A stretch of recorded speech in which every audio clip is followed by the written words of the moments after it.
আমরা যারা হিন্দু বলতে নমসূত্র বলেন মধ্য বলেন, আমরা কিন্তু সারা জীবন নৌকোর কোন টানছি, নৌকোয় কিন্তু উঠতে পারিনি আমরা। বাংলাদেশের হিন্দুর অর্ধেক হলো মতুয়া, ওরাকান্দি গেলে এদের জন্য কিছু করতে হবে। আগামীতে নির্বাচন যদি সুন্দরভাবে হয়, নিরপেক্ষ হয়, আমাদের যদি ভোট দেওয়ার অধিকার থাকে, মতুয়াদের দ্বারে দ্বারে আসতে হবে, সমস্ত নেতাদের।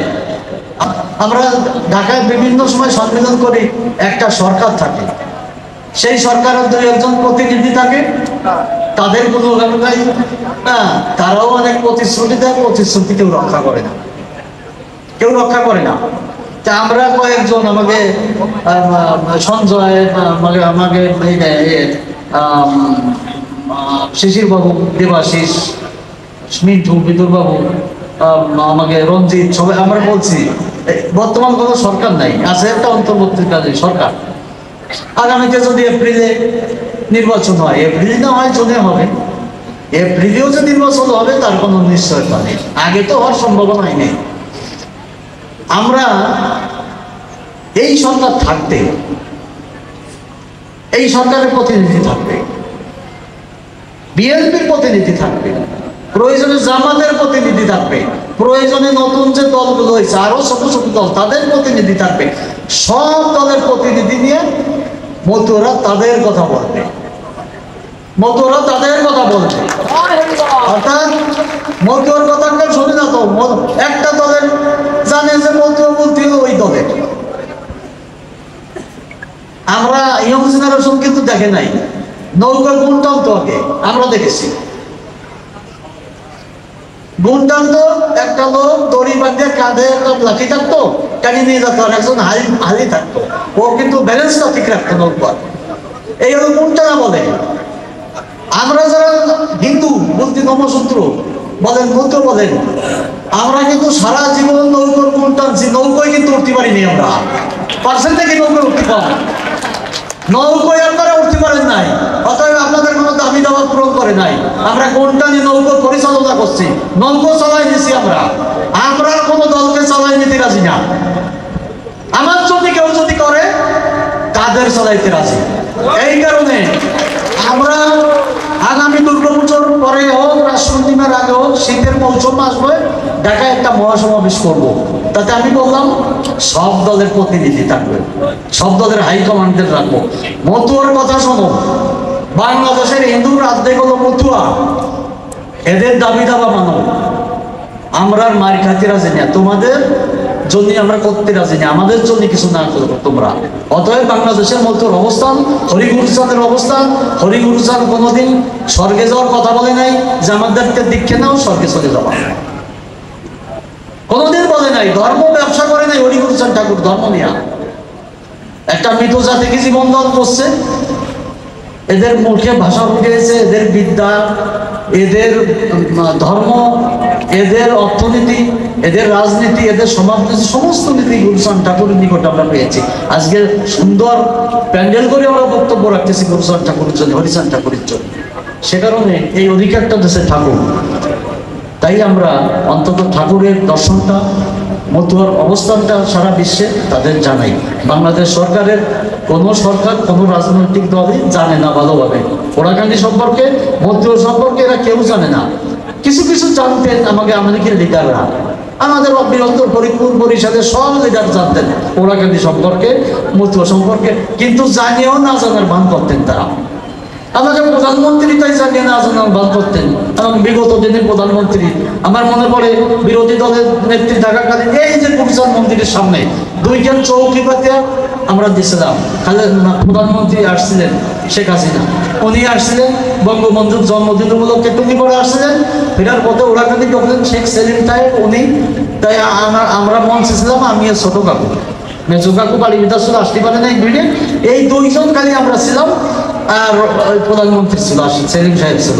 তখন ছোট কাকু কথা বললেন, আমি তো অনেক ছোট তখন, আমি একটা দাবি করছিলাম যে আপনি কথা দিয়ে যান, আগামীতে প্রধানমন্ত্রী আপনি ওরাকান্দি আসবেন, ভাই আমি কথা দিলাম। ওনার পাশে দাঁড়াচ্ছিলাম আমি, কিন্তু ওনার ওই কথাটা বোধহয় আর জীবনে মনে পড়ে না যে আমি কথা বলে আসছি যে প্রধানমন্ত্রী হয়ে আমি ওরাকান্দি যাবো, কোনোদিন আসে নাই। কেন উনি জানতেন ওরাকান্দি সম্পর্কে, সবকিছুই জানতেন। জানতেন কি যে ওরাকান্দি গেলে এদের জন্য কিছু করতে হবে।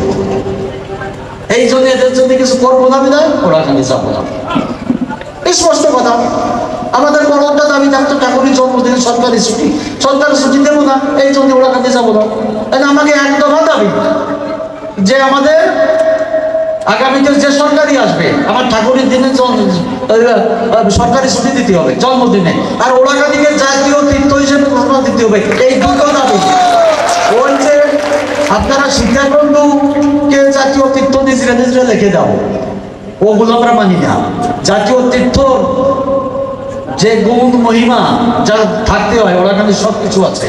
জনসমাবেশ সবচাইতে একটা তীর্থের জনসংখ্যা কত পরিমাণে লোক আছে, ইন্টারন্যাশনাল ভাবে কোন কোন দেশের লোক আছে এটা দেখতে হবে।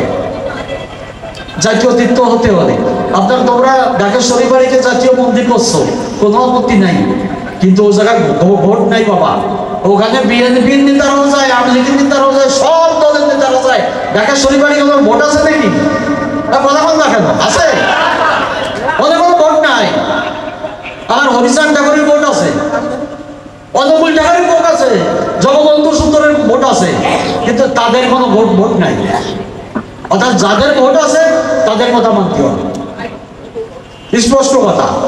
আগামীতে নির্বাচন যদি সুন্দরভাবে হয়, নিরপেক্ষ হয়, আমাদের যদি ভোট দেওয়ার অধিকার থাকে, মন্ত্রীদের দ্বারে দ্বারে আসতে হবে সমস্ত নেতাদের।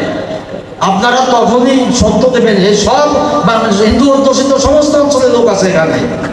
যে এমপি প্রার্থীরাও যাবেন, যারাই যাবেন বলবেন যে আমাদের সরকারি, আপনারা কি ঠাকুরের জন্মদিনে সরকারি ছুটির বিলটা উত্থাপন করবেন না? আপনি সংসদে যেতে পারলি এইরকম প্রশ্ন করবেন।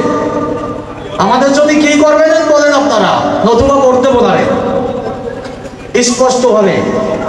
মতোরা ওই যে আপনারা খালি ডাঙ্গা বাজাত হরি বলতে হয়, তোর একটা বাড়ি মন্দির আছে না, এক টন চাল দিয়ে দেবানি যা আমার ভোট দিস।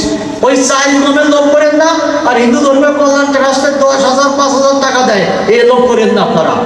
এমনি আজকে মন্ত্রর ঘরে, বাঙালিদের ঘরে অর্থের অভাব নেই।